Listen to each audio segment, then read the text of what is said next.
ನಮಸ್ತೆ.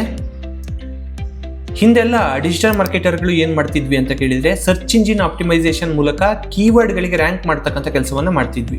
ಆದರೆ ಇನ್ನು ಮುಂದೆ ಹೇಗಾಗಲಿದೆ ಅಂತಂದರೆ ಆನ್ಸರ್ ಇಂಜಿನ್ ಆಪ್ಟಿಮೈಸೇಷನ್ ಹೇಳುವಂಥದ್ದು SEO ಅನ್ನು ಆಕ್ರಮಿಸಿಕೊಂಡಿದ್ದು. ಈಗ ಮೊದಲನೇ ಸ್ಥಾನದಲ್ಲಿ AI ರಿಸಲ್ಟ್ಗಳ ಮೂಲಕ ನಮ್ಮ ಕೀವರ್ಡ್ಗಳಿಗೆ ಬದಲಾಗಿ ಅವರ ಕ್ವಶನ್ನಿಗೆ ಆನ್ಸರ್ ಕೊಡ್ತಕ್ಕಂಥ ಕೆಲಸವನ್ನು AI ಅನ್ನುವಂಥದ್ದು ಮಾಡ್ತಾ ಇದೆ. ಹಾಗಾದರೆ ಆನ್ಸರ್ ಇಂಜಿನ್ ಆಪ್ಟಿಮೈಸೇಷನ್ನ ಹೇಗೆ ಮಾಡಬೇಕು ಹೇಳುವಂಥ ಪ್ರಶ್ನೆಗೆ ಉತ್ತರ ಈ ವಿಡಿಯೋದಲ್ಲಿದೆ. ಮೊದಲನೇದಾಗಿ ಆನ್ಸರ್ ಇಂಜಿನ್ ಆಪ್ಟಿಮೈಸೇಷನ್ ಮಾಡಲಿಕ್ಕೆ ಬೇಕಾಗಿ ಬಳಕೆದಾರರ ಪ್ರಶ್ನೆಗಳಿಗೆ ನೀವು ಉತ್ತರಿಸಬೇಕಾದಂಥ ಅನಿವಾರ್ಯತೆ ಈಗ ಬಂದಿದೆ.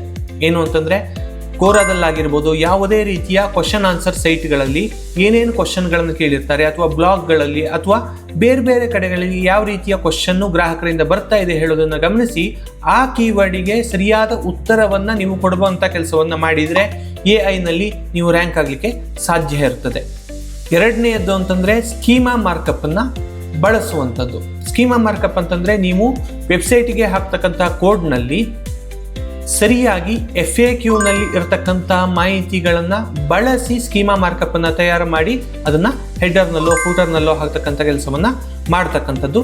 ಹೀಗೆ ಸ್ಕೀಮಾ ಮಾರ್ಕಪ್ಗಳನ್ನು ತಯಾರಿಸಿಕೊಳ್ಳೋದ್ರಿಂದ ನಿಮ್ಮ ಕೀವರ್ಡು ಅಂದರೆ ಏನು ಕ್ವಶನ್ ಇರುತ್ತಲ್ಲ ಅದಕ್ಕೆ ಆನ್ಸರನ್ನು ಕೊಡ್ತಕ್ಕಂಥ ಕೀವರ್ಡ್ಗಳು ಏನಿರುತ್ತಲ್ಲ ಆ ಕೀವರ್ಡನ್ನು ರ್ಯಾಂಕ್ ಮಾಡಲಿಕ್ಕೆ ಸಾಧ್ಯ ಆಗ್ತದೆ, ಅದು AI ಮೂಲಕವಾಗಿ. ಇನ್ನು ಮುಖ್ಯವಾದ ವಿಚಾರ ಅಂತಂದರೆ ಮೊದಲು ಮಾಡ್ತಾ ಇದ್ದಾಗೆ ಅಂದರೆ SEOದಲ್ಲಿ ಮಾಡ್ತಾ ಇದ್ದ ಹಾಗೆ EEAT ಅನ್ನುವಂಥ ಈ ತತ್ವವನ್ನು ನಾವು ಬಳಸುವಂಥದ್ದು. ಅಂದರೆ ಎಕ್ಸ್ಪರ್ಟೈಸ್, ನಿಮ್ಮ ತಜ್ಞತೆಯನ್ನು ಆ ಮಾಹಿತಿಯಲ್ಲಿ ನೀವು ಸೇರಿಸಬೇಕಾಗುತ್ತದೆ. ಹಾಗೆ ಎಕ್ಸ್ಪೀರಿಯನ್ಸ್, ನಿಮ್ಮ ಅನುಭವವನ್ನು ಅಂದರೆ ನೀವು ಅದರಲ್ಲಿ ಏನೇನು ಅನುಭವವನ್ನು ಹೊಂದಿದ್ದೀರಿ ಹೇಳುವುದನ್ನು ಆ ಆರ್ಟಿಕಲ್ನಲ್ಲಿ ನೀವು ಇನ್ಕ್ಲೂಡ್ ಮಾಡಬೇಕಾಗ್ತದೆ. ಇನ್ನು ಅಥಾರಿಟೇಟಿವ್ನೆಸ್ ಅಂತ ಅಂದರೆ ಪ್ರಾಮಾಣಿಕವಾಗಿ ಅವರ ಪ್ರಶ್ನೆಗಳಿಗೆ ಉತ್ತರವನ್ನು ಕೊಡ್ತಕ್ಕಂಥ ಕೆಲಸವನ್ನು ನೀವು ಮಾಡಿದಲ್ಲಿ ನೀವು AI ರ್ಯಾಂಕ್ ಆಗುವಂಥ ಸಾಧ್ಯತೆಗಳು ಹೆಚ್ಚಿರುತ್ತದೆ. ಇನ್ನು T ಅಂತಂದರೆ ಟ್ರಸ್ಟ್ ವರ್ತಿನೆಸ್, ವಿಶ್ವಾಸಾರ್ಹವಾದಂತಹ ಒಂದಷ್ಟು ಮಾಹಿತಿಗಳನ್ನು ಅಲ್ಲಿ ಹಂಚಿಕೊಳ್ಳಿ ಮತ್ತು ಅದಕ್ಕೆ ಬೇಕಾದ ಲಿಂಕ್ಗಳನ್ನು ನೀವು ಅಲ್ಲಿ ಕೊಟ್ಟುಕೊಳ್ಳಬೇಕಾಗ್ತದೆ. ಅಂದರೆ ವಿಶ್ವಾಸಾರ್ಹ ಪ್ರಮಾಣೀಕೃತ ಲಿಂಕ್ಗಳನ್ನು ನೀವು ಕೊಟ್ಟರೆ ಮಾತ್ರ ರ್ಯಾಂಕ್ ಮಾಡಲಿಕ್ಕೆ ಸಾಧ್ಯ ಆಗ್ತದೆ.